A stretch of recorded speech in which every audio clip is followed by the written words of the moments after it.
Bonjour à tous, c'est Shane qui on se retrouve aujourd'hui sur World of Warcraft, sur Légion, sur le patch 7.1.5 avec le démoniste en speed destruction. On va voir un petit peu ce qui a changé avec le patch. Je vais vous présenter deux spés différentes, une qui sera plus orientée mono-cible, éventuellement Arena, et l'autre plus RBG, BG-RBG. Donc alors il y a des petites choses qui ont changé dans les talents d'honneur. Le gros nerf en fait qu'on prenait, que pas mal disaient que c'était un nerf en fait, c'était crémation. Voilà, on n'a plus l'Immolate instant. Mais en fait, moi je trouve ce qu'ils ont fait c'est plutôt pas mal. En fait, l'incinération applique automatiquement l'immolation. Donc, si vous jumelez donc ce talent-là, donc crémation, avec ce talent-là, incinérer frappe désormais tous les ennemis proches de votre cible.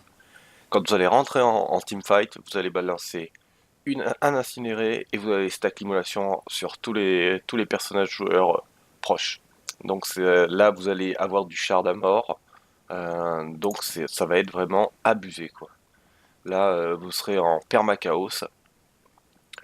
Donc si vous jouez cette spé là, il faut aussi jouer avec dévastation ravageuse.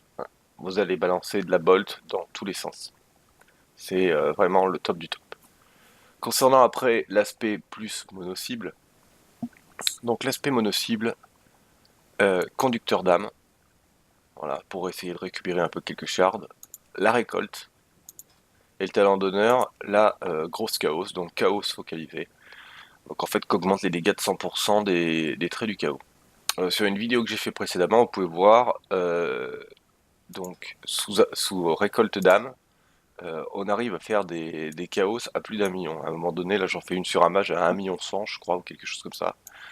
Donc une compo qui marche plutôt bien en arène et qui est plutôt retard, c'est Shamanil et double destru, tout simplement, puisque quand les gars en face vont focus un des deux destruits, ils pourront pas focus l'autre, et s'il est en free, il va balancer 2 bolts et ils seront morts.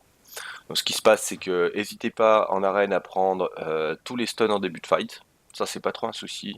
Dès que vous savez qu'ils sont en DR, que vous avez plus de stun en face, vous utilisez votre anti-kick, donc résolution interminable, et vous balancez de la chaos. La cible que vous allez target, elle va mourir très rapidement. Il suffit que vous ayez donc vos 5 shards, vous balancez 3 chaos, la personne en face est morte. Voilà, c'est vraiment ce qui a changé sur ce patch. Sinon, ça reste encore très très efficace, multi-mono. Donc, les RBG, voilà, plus une orientation multi-cible, parce que c'est plus ça qu'on va vous demander en fait, hein. Avoir un gros DPS AOE pour les teamfights. Voilà, j'espère que cette vidéo vous aura plu et je vous dis à très bientôt sur ma chaîne.